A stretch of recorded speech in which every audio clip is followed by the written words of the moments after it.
Hello and welcome to the News Review. The U.S. says it is ready to recognize Israel's annexation of much of the occupied West Bank.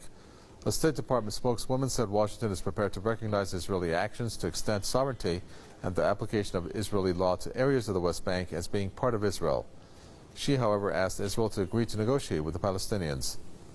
U.S. President Donald Trump announced the so-called peace proposal in January, allowing Israel to annex settlements in the West Bank and to exert sovereignty all the way to Jordan. Palestinians have repeatedly slammed the plans, saying that the measure would close doors to a two-state solution. All Israeli settlements are illegal under international law. Mona Kandil is our correspondent who joins us from occupied Ramallah. We also have Marcus Papadopoulos, editor at Politics First, joining us from London. Well, Mona, tell us how the reaction has been since the U.S. made this announcement. Palestinian Ministry of Foreign Affairs issued a statement condemning at the strongest terms the statements of the U.S. official, and considering it's part of the ongoing American attempts to impose the so-called deal of the century, and of course being biased to Israel. Palestinians now are wondering what would be left to negotiate about if the Jordan Valley and the Dead Sea area would be annexed to Israel, and Israel would be imposing full sovereignty on the numerous illegal settlements that is spread across the occupied West Bank.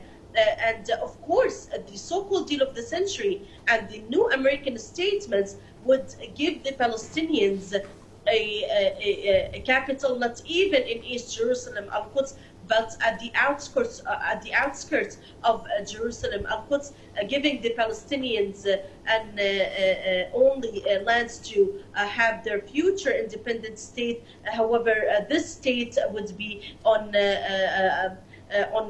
spotted lands in the occupied West Bank. It would be scattered in the north, the central, and the southern parts of the occupied West Bank. This is, of course, completely rejected not only by the Palestinian Authority and the Palestinian regime here in the occupied West Bank, but also in the Gaza Strip. The whole Palestinians insist that the American administration will never have a role or could be a negotiator anymore, and there's nothing to negotiate about between the Palestinians and the Israelis. Well, this process of negotiation is going to be awfully difficult, Marcus Papadopoulos, given the fact that the U.S. is saying that they're ready to accept and recognize this annexation. Even though they have said that they're still going to negotiate, what is your reading into this, and what does this mean, putting it into context of the so-called peace deal that the U.S. announced earlier? Well, America has traditionally professed its support to the emergence of an independent Palestinian state, but only because it serves a purpose for America. Namely, it reinforces the illusion, it builds upon the facade that America is committed to seeing justice in the world. The truth of the matter, however, is that America has no intention whatsoever of either wanting or allowing an independent Palestinian state to come into being. Why? Because otherwise that would not be conducive to America's dominance, the dominant position it has in the Middle East. Because an independent Palestinian state would naturally be allowed to create and pursue its own independent foreign policy. An independent Palestinian state would be free to pursue relations with whichever country it chooses to in the world. And therein lies the problem for American policymakers, because an independent Palestinian state naturally and only correctly would pursue very close relations with Syria, very close relations with Russia, and very close relations with Iran. Three countries who have been absolutely solid in their support for the Palestinian cause for many, many decades now.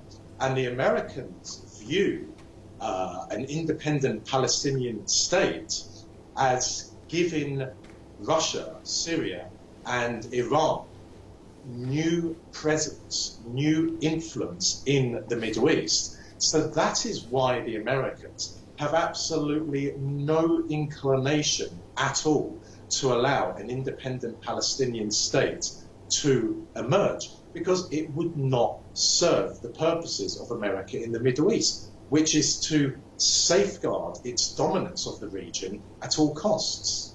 Mona, quickly, if you can, does this annexation, which leads to about 30% of the land, if I'm stating it correctly, fall in line with the blueprints or the deal, the so-called deal of the century that was presented?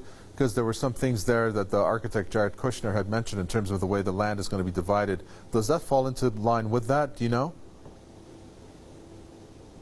Well, according to previous agreements, the future Palestinian state should be built on conjoined land on the 1967 borders with East Jerusalem as its capital. We are speaking about 62% of the West Bank and the Gaza Strip. However, the American proposal will leave Palestinians living on scattered land. It would be impossible to have a state on conjoined lands. Of course, these would be connected with tunnels and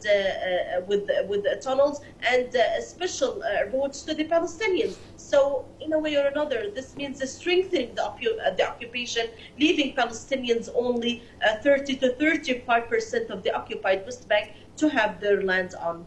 Thank you very much for that. Mona Kandil there from Occupied Ramallah, correspondent.